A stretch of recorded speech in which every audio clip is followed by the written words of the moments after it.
যাদবপুর ক্যাম্পাসের বাইরে নতুন করে উত্তেজনা তৈরি হয়েছে। আবার বিক্ষোভ শুরু হয়েছে তৃণমূলের একাংশের। সেই ছবি আমাদের সামনে সরাসরি তুলে ধরবেন আমাদের প্রতিনিধি ঐশী মুখোপাধ্যায় এবং আমাদের অপর প্রতিনিধি সুকান্ত মুখোপাধ্যায় আমার সঙ্গে রয়েছেন। এই মুহূর্তে তৃণমূলের একাংশের বিক্ষোভ একেবারে যাদবপুর থানার সামনে। ঐশী, দেখাও। যাদবপুর থানার সামনে এই মুহূর্তে দেখা যাচ্ছে যে তৃণমূলের যারা কর্মী সমর্থকরা রয়েছেন এবং তারই সঙ্গে তৃণমূলের ছাত্র সংগঠন টিএমসিপি তারা কিন্তু এখানে এসে জমায়েত করেছেন এবং তারই সঙ্গে স্লোগান দিয়ে তারা কিন্তু এখানে প্রতিবাদ করছেন। যে ঘটনা ঘটে গিয়েছে তার বিরোধিতার সাথে সাথে তারা এখন গ্রেপ্তারির দাবি করছেন এবং স্লোগানে বারংবার সেই দাবি তারা তুলে ধরছেন। এবং দেখা যাচ্ছে যে এখানে তৃণমূল ছাত্র পরিষদের কর্মীরা যেরকম রয়েছেন তার সঙ্গে তৃণমূলের যারা সমর্থক কর্মী যারা মিছিল করে এসেছিলেন সুকান্ত সেতু থেকে তারাও কিন্তু রয়েছেন।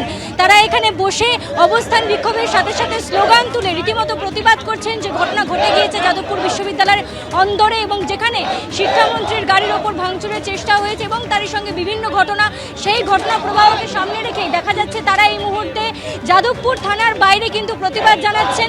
অন্যদিকে ওয়েব কুপা থেকে জানানো হয়েছে যে ওয়েব কুপা ছাত্রছাত্রীরা যারা এই সম্পূর্ণ ঘটনাটার সঙ্গে যুক্ত তাদের কিন্তু নাম উল্লেখ করে এফআইআর করেছে এই যাদবপুর থানাতে। এবং যাদবপুর থানার বাইরে এই মুহূর্তে দেখতে পাচ্ছ যে কর্মী সমর্থকেরা কিন্তু গ্রেপ্তারের দাবি করে রীতিমতো স্লোগান তুলে তারা কিন্তু এই মুহূর্তে দেখা যাচ্ছে যে স্লোগান তুলে রীতিমতো কিন্তু তারা প্রতিবাদ করছেন। এবং তার সঙ্গে এখানে রয়েছেন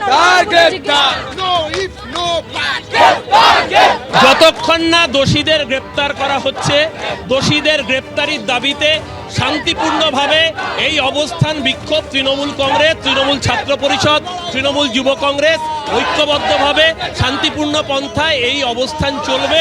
দোষীদের দৃষ্টান্তমূলক শাস্তি এবং যে সমস্ত হুলিগানরা, যে সমস্ত এসএফআই এবং অতিবাম আক্রান্ত হুলিগানরা যাদেরকে আইডেন্টিফাই করা গিয়েছে ব্রাত্য বসুর গাড়ি ভাঙচুর করতে, যাদেরকে ভিডিওতে দেখা গিয়েছে ব্রাত্য বসুকে আঘাত করতে, যাদেরকে দেখা গেছে অধ্যাপক প্রদীপ্ত মুখার্জিকে আক্রমণ করতে, তাদেরকে যতক্ষণ না গ্রেপ্তার করা হচ্ছে তাদের গ্রেপ্তারির দাবিতে শান্তিপূর্ণভাবে এই অবস্থান বিক্ষোভ কর্মসূচি একেবারে শান্তিপূর্ণভাবে অবস্থান বিক্ষোভ চলবে। এটা অরূপ চক্রবর্তী তৃণমূল কাউন্সিলর এবং যারা তৃণমূলের একাংশ এই অবস্থানটা বিক্ষোভটা এখনো যাদবপুর থানার সামনে চালিয়ে যাচ্ছেন।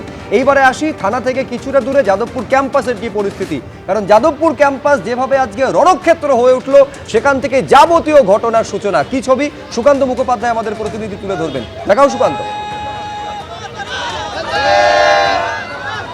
দেখো 3 এবং 4 নম্বর গেট, আমরা এই মুহূর্তে 3 নম্বর গেটের সামনে রয়েছি, কিন্তু এখনো পর্যন্ত ক্যাম্পাসে নতুন করে কোনো রকম উত্তেজনা নেই। আমরা জানি যে আজকে দুপুরের কিছু পরে ব্রাত্য বসু শিক্ষামন্ত্রী তিনি ওয়েব কুপার একটা সম্মেলনে যেটা পূর্ব ঘোষিত ছিল সেখানে তিনি আসেন এবং তারপর তিনি যখন সেখান থেকে বেরিয়ে যাচ্ছিলেন তার গাড়ি ধরে বিক্ষোভ হয় এবং তারপরে কিন্তু এই 3 নম্বর গেট থেকেই তড়িঘড়ি তাকে বেরিয়ে যেতে দেখা যায় বা তার কনভয় বেরিয়ে যেতে দেখা যায় এবং সরাসরি এখান থেকে শিক্ষামন্ত্রী চলে যান এসএসকেএম হাসপাতালে।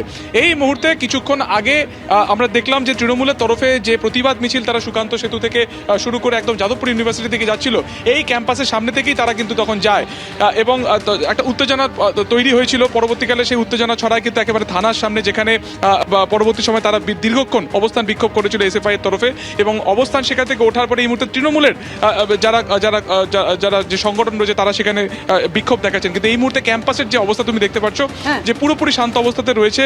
ভেতরে একটা জিবি বৈঠক চলছে যেটা আমরা জানতে পারছি এবং সেই জিবি বৈঠকের পরে তারা সিদ্ধান্ত নেবেন যে আজকে এই যে গোটা ঘটনা যা ঘটলো, ইতিমধ্যে একজন ছাত্র আহতও হয়েছেন, সেই পরিপ্রেক্ষিতে আগামীকাল কিংবা সোমবার দিনকে তারা কি কর্মসূচি নেন।